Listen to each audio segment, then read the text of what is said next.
Sir సంతోషం శ్రీహరి అన్న. నేనేమో ఈ లంబా చౌడ ఎందుకు అని చెప్పి ఇక మళ్ళీ అంతా కాంట్రవర్సీ అవుతాయని నేను సబ్జెక్ట్ పక్కన పెట్టిన. నువ్వేమో మా అల్లుని నువ్వేమంటున్నావు, మా అల్లుని నిలబెట్టి హైదరాబాద్లో గెలిపించినామంటున్నావు. నా అల్లుని నిలబెట్టి హైదరాబాద్ సిటీలో మీరు గెలిపించినట్టు సంతోషం. అంటే నేను చెప్తుంది అర్థమైతే రెండో సార్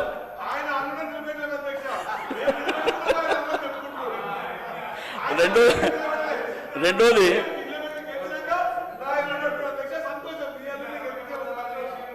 సార్ నేను శ్రీధరన్న కూడా చెప్పినా మీకు కూడా చెప్పింది సార్. సరే ఎందుకు నాకు అవకాశం ఇచ్చారు థ్యాంక్స్ అని చెప్పి నేను కూర్చున్నా.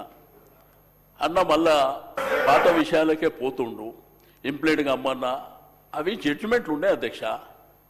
50% కంటే మించి ఉంటే అవి చెల్లవు అని చెప్పి సుప్రీంకోర్టు జడ్జిమెంట్లు, హైకోర్టు జడ్జిమెంట్లు ఉన్నాయి. ఎవరు ఇంప్లీట్ అయినా జరగదు. జయలలిత గారు 69% అప్పుడు పివి నరసింహారావు గారికి ఆ రాష్ట్రంలో ఆ సంఖ్య అవసరం ఉండే. కాబట్టి ఆమె ధైర్యంగా నిలబడి నా సంఖ్య ఇది క్లియర్ చేస్తే నేను సపోర్ట్ చేస్తా అంటే అది జరిగింది, అక్కడ జరిగినటువంటిది. కాబట్టి దయచేసి నేనేమంటా అంటే ఇంకా విమర్శ ప్రతి విమర్శ నాకు నాకు గారు అట్లా కాదు. హైదరాబాద్ సిటీలో ఉండి 6 సార్లు గెలిచినోని నీకు స్వేచ్ఛ ఉండేనా అని మాట్లాడితే నేను ఏం చెప్పాలి? నీకు చిన్న పిల్లగా అన్నా లే అన్నా. మీరు గుర్తుపెట్టుకోండి, నేను కాంట్రవర్సీ చేయదలుచుకోలే. మీకు స్వేచ్ఛ ఉండేనా? నాకు ఎంత స్వేచ్ఛ ఉండే, మా వాళ్ళకి ఎంత స్వేచ్ఛ ఉండే మాకు అందరికీ తెలుసు. కాబట్టి 9 సంవత్సరాలలో అద్భుతాలు చేసినాం. కాబట్టి దయచేసి నేను 9th షెడ్యూల్ పక్కన పెట్టండి. అది జరిగేటప్పుడు జరుగుతుంది, పోరాటం చేస్తాం, బలమైనటువంటి ఉద్యమాన్ని కూడా నిర్మిస్తాం, అది వేరే విషయం. కానీ మీ చేతిలో ఉన్న పని మాత్రం మీరు చేయండి. వచ్చే క్యాబినెట్ ఎక్స్పెన్షన్లో ఆ మిగిలినవి ఆ బీసీలకి ఆ మంత్రి పదవులు ఇవ్వండి.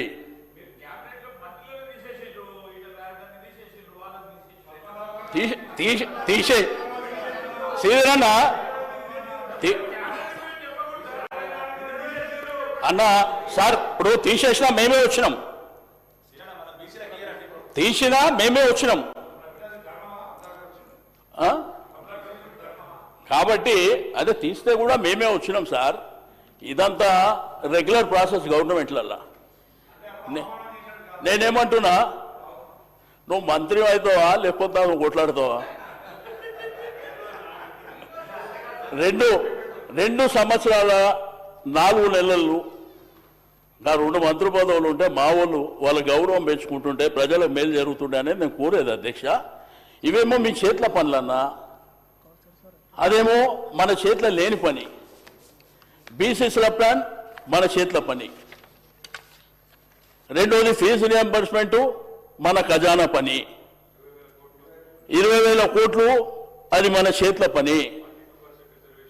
42% మన చేతిలో లేదు. ఆ కాంట్రాక్ట్లు ఇస్తామన్నారు, అది మన చేతిలో పని. ఎంబీసీ మంత్రిత్వ శాఖ కూడా ఏర్పాటు చేస్తా అన్నారు, అది మన చేతిలో పని.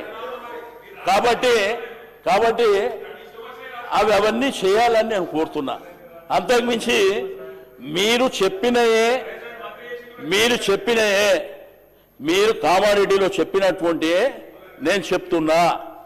రెండోది దయచేసి నేను మా శ్రీధర్ అన్నకు రిక్వెస్ట్ చేసేది ఒకటే, శ్రీధర్ అన్న బడ్జెట్లో పెట్టినటువంటి అంకెల ప్రకారమే ఖర్చు పెట్టమని చెప్తున్నా, అంతకంటే వేరేదేం లేదు. ఎందుకంటే మన వాళ్ళు నిన్న మీరు 12,000 కోట్లు అన్నారు, వాళ్ళు నిజమే వస్తాయని అపోహ. కార్పొరేషన్లు రెండోది మన ఎంబీసీ కార్పొరేషన్లు ఉన్నాయి, బీసీ కార్పొరేషన్లు ఉన్నాయి, అక్కడ రూపాయలు ఏమంటారు వాళ్ళ పాపం. కాబట్టి దయచేసి మా ఈ డిపార్ట్మెంట్లన్నీ మా పొన్నం ప్రభాకర్ అన్న చూస్తుండు అన్న, అందరూ వచ్చి నేను ఎత్తి మీద కూర్చుంటారు, గుర్తుపెట్టుకో. Thank you sir. సభ్యులు చెప్పింది నోట్ తీసుకున్నాను అధ్యక్ష. నవీన్ యాదవ్ గారు వస్తా 1 by 1 వస్తుంది. Thank you sir. సార్ మా జూబ్లీహిల్స్ నియోజకవర్గంలో కృష్ణానగర్, రహమత్ నగర్, అంబేద్కర్ నగర్, అండ్ ఎర్రగడ్డ ప్రాంతాల్లో నాలాలన్నీ కూడా స్టిల్ట్ నిండిపోయి వర్షాకాలంలో చాలా ఇబ్బంది గురవుతున్నారు స్పీకర్ సార్ పబ్లిక్ అంతా కూడా. మొన్న అసెంబ్లీ జరుగుతున్నప్పుడు పడినటువంటి 15 నిమిషాలు వర్షానికి ఆ ప్రాంతం అంతా కూడా చాలా ఇబ్బందికి గురైన పబ్లిక్ అంతా కూడా. మా గౌరవ ఇన్ఛార్జ్ మంత్రి పొన్నం ప్రభాకర్ అన్న అండ్ హైడ్రా కమిషనర్ గారు, జిహెచ్ఎంసీ కమిషనర్ గారు వచ్చి స్పాట్స్ కూడా విజిట్ చేయడం జరిగింది. ఆ డీసెల్టింగ్ అంతా కూడా 56 కోట్ల రూపాయల నిధులు శాంక్షన్ అయినాయి మా ఖైరతాబాద్ జోన్ కని చెప్పడం జరిగింది. ఇంకా వర్క్ స్టార్ట్ కాలేదు. తమ ద్వారా మా మంత్రి గారిని కోరుతా ఉన్నాను, వర్క్స్ స్పీడప్ చేసి ఈ సమ్మర్లో ఆ నాలాస్ అన్ని కూడా డీసెల్టింగ్ కనుక చేయగలిగితే ఆ ప్రాంతంలో 60-70% సమస్య తగ్గుతుందని చెప్పి తమ ద్వారా మంత్రులకి గుర్తు చేస్తూ పనులు స్పీడప్ చేయాలని కోరుతూ నాకు అవకాశం ఇచ్చినందుకు ధన్యవాదాలు స్పీకర్ సార్.